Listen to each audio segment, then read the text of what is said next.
without the right system, you've got 80 people. I love the knot. It's actually very representative. They can't handle all of this.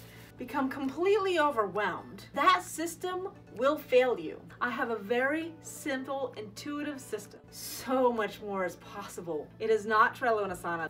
When you grow that relationship from a seed to mature plant, can you see the brilliance of this?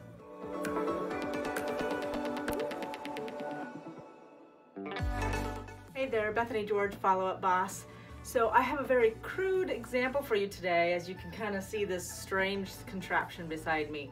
But I really believe this will help illustrate a point that may clarify some things that you've been struggling with and help you understand why it's been such a struggle and show you how you can do it in a much more efficient, effective, and authentic way for your business. So you hear me mention the phrase Customer Relationship Manager, or CRM, quite often. That is a system that I use to help keep track and organize my contacts. It is a critical part of my process, and I talk to it so often, and I know that many entrepreneurs recognize maybe the need for such a system, but they don't always understand what it is and how it works. So let me show you.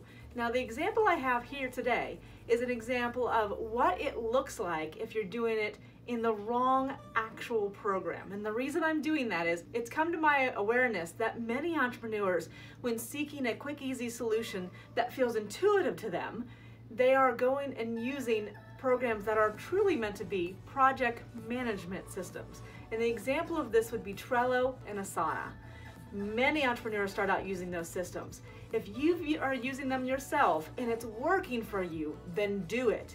But I'm going to show you how those systems can become very clunky and they can slow you down and they're not scalable. So this example right here is a visual example of what that system looks like when you really start implementing the strategies that I teach, going long-term, building relationships, getting out of the elimination sales process, which many sales systems teach. And when you implement the relationship sales style into this kind of system, into a program that's intended more for project management, you'll see how quickly it becomes overwhelming and unmanageable. So let me show you this so you understand the concept, and then in another video I will illustrate what else is possible and why it can revolutionize your business, because it's something I say all the time, but until I show it, until you understand it, you won't fully see what I'm explaining. So what I have here is what I call a nurturing system. This is different than an email marketing system, a sales funnel, or any other automated system. This is about going multi-steps deep with our contacts so that we build know, like, and trust. This is a nurture system. This is a personalized nurture system that, built correctly with the right systems and tools, it can be done in a way that feels effortless, understandable, and doesn't cost a lot of money. So let me clarify, when I'm talking about systems, yes, I do talk about a system that does require a little bit of investment, but I'm talking minuscule. This is a system that brand new entrepreneurs can implement. This isn't for someone who's been established and has a big business with lots of cash flow. I'm talking about newbies who are ready to dig in, want to do it in an authentic, heart-centered way, but are just feeling overwhelmed by how to keep track of it. So the concept is that on a regular basis, you're bringing in new leads. I'm actually going to start referring to them as seeds, because as I talked about, we're nurturing them. So we're bringing in new seeds every week. I'm keeping the numbers very small so we can understand it. So let's say we meet 5 new people. Those 5 new people, we now put in some sort of system. So here's the 5 names of those brand new people you've just met. Day 1, we meet 5 people. Let's say day 2, we meet 5 more people. We now have 10 people we've met for the week. Very simple, manageable amount of people to work with. We know their names, we understand who they are, and we've started to put them into our nurture system. Now later that week, we want to do a little bit more with them. This is all the first week. I'm gonna go ahead and move it over, one more. So in the system that I teach, I explain how in the first week, there's 4 basic steps that you're gonna walk them through in order to introduce yourself and start to build a little bit of know, like, and trust. Know, like, and trust equals relationship, equals nurturing that contact into someone who potentially can become a customer. So in that first week, we've gotten 10 new people and we've done these steps with them. Simple enough. We've got them in a system. Now, unlike Trello, where it very much looks like this, we would have, let's say, those names lined up just like this. Now, week 2, we do this again. So these 10 people from week 1, we do something on week 2 with them as well, while also meeting 10 more people. That's 20. Okay, well, now this list is getting a little long. It's a little off my chart here. I had to make some extra space. It's getting a little lengthy, but it's fine. It's perfectly okay. We have all our names here. We can see them. We're good.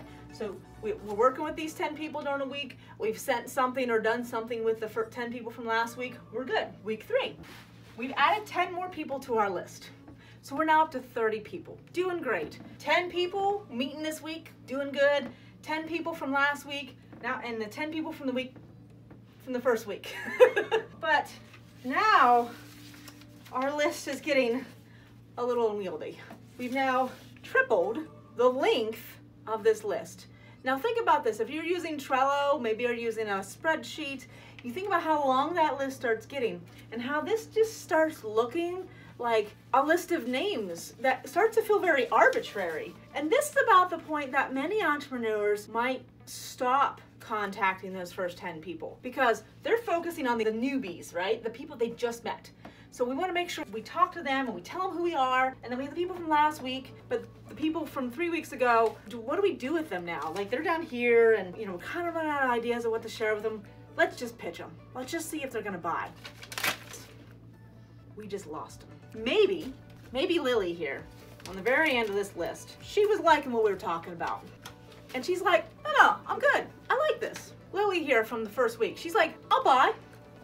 Yes, we just got a customer. Awesome. All right. Doing okay. We can keep doing this. This is fine. This is fine. So we have our 20 people here, right? We move on. Week 1, 2, 3. We move into week 4. We have 10 new people. We have the people from last week. So now we're back in over here again to the really long list that we can barely manage, right? And the people on the end that we can barely handle. And so we've already decided, like, we're just going to go ahead and pitch them. Well, maybe we gain one more person off of that. So now we have 2 customers. So we think this validates this system. We think this system is working. But every week we're meeting 10 new people, and every week after we get them moving along a couple weeks, we maybe make a customer. That feels good. But that means out of 30, 40 people, we only make 1 customer. What if we go a week and we don't make any customers? What if we go 2 weeks and we don't make any customers? Then we start to really wonder, is this working? And this is a lot of energy. The reason why we pitch them is because we're running out of ideas. And this list is getting unwieldy. We're like, okay, I'm gonna keep talking with them. If I pitch them too quick, they pitch and run. Okay, I'm gonna take this a little slower. I'm gonna nurture them. I'm gonna work a little longer with them, all right? So we take that number, and in that first month, we now have 40 people. And I got tired of doing Post-it notes. So now I have this nice long ribbon. Can you imagine what that would look like in Post-it notes? I mean, it's like 8, almost 9 feet long in this representation, okay? We keep doing that. We keep talking to those people. I know I see this a lot of times with people on Facebook because you don't want to pitch them, you don't want to lose them, so you just keep talking to them, but you need to keep talking to them. This is the thing. If they're not ready to buy yet, there's a reason. You need to keep talking to them. So by the 2nd month, you've got 80 people. I love the knot. It's actually very representative. We are now up to 17 feet long, having 80 people in our system. 80 people is really easy to get because you're meeting people, whether you're meeting them on social media, if you're networking with them, if you're talking to other business people, any kind of contact, you get up to 80 people pretty quickly. I've heard people talk about having a top 100 list. Well, we aren't quite there yet, and we still got this massive knot. What I'm trying to prove here is that without the right system, you have 2 choices. Become completely overwhelmed and lose people because you stop talking to them, or lose people because you just figure you just have to pitch them and see if they're even in. Are you in or out? Like, I need you out of my system because they can't handle all of this. I'm telling you that you can go so much deeper if you have the right system. Most of the people that I talk with, I go 6 months in. I talk with them every week, a couple times the first week, every week, and then at least every month. And I have a specific strategy of what I say and how I build know, like, and trust. I'm sharing with them about my business, I'm engaging with them, and I am inviting them into events and groups and things in order to help them be included. It's a personalized system, and yet it's strategic, it's intentional, and I know each step of the way where they are. Can you see the brilliance of this? And it's not because I have something magical that costs me hundreds of dollars. I don't. I have a very simple, intuitive system. I use a CRM, a true, honest-to-goodness CRM. And the reason I say that is there is a specific kind of software that is called CRM, Customer Relationship Manager. It is not Trello and Asana. Those are project management systems. And they're a great way to initially get started. But I want you to understand that too quickly, that system will fail you. So as soon as you're really ready to start building and nurturing relationships and go long-term, and this isn't even about building customers, ladies and gentlemen, let me tell you, so much more is possible when you grow that relationship from a seed to mature plant. And when harvest comes, it may not be what you think it is, but it's gonna be so much more, but only possible with the right system and the right strategy. But let's start with systems first. Watch my video about PIPEDRIVE. It is a very inexpensive, intuitive software that I found that I use in my own business over and over again when I show my own clients how to walk through and implement this system. The aha moment, the why did I know about this sooner, the wow that I hear is the best thing I can hear every time. And I want you to experience that as well. So I hope this has been insightful. I would love to see you move into a true CRM to simplify and improve the processes that you use in your business so you could truly build those relationships in a way that your heart truly wants to. Because I know you're a heart-centered entrepreneur, just like me. I know you've struggled with this. There's a reason why I came around to this, and I have been digging into this for months, for well over a year. I've been digging into how to make this work for others so that I can take that burden off your shoulders and off your mind. I hope to talk to you soon.